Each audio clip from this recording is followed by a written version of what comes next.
Okay, let's see what we got in here. No weight. Box of air.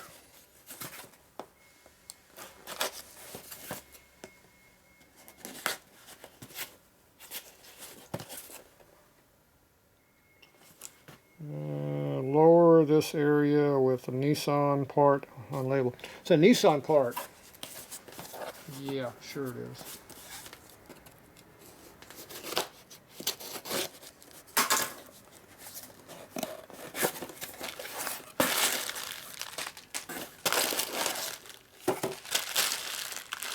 Still don't know what it is yet. I still don't know what it is yet. That's pretty bad. I can't tell what it is yet from this view. That's pretty bad. Oh, that's why I don't know what it is. It's a knucklehead part.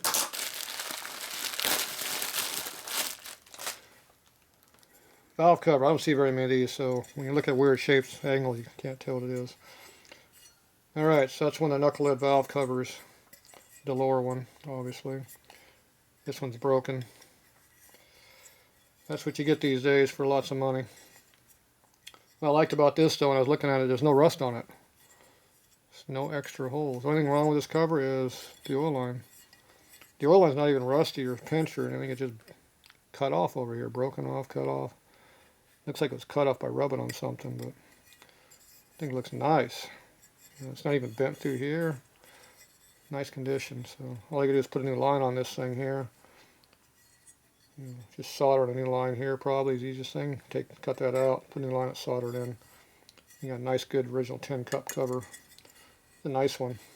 Okay, look at it, the bolt surface is flat in there. I don't know why this would be screwed up here. Everything else looks so nice on it. Too bad they only had one.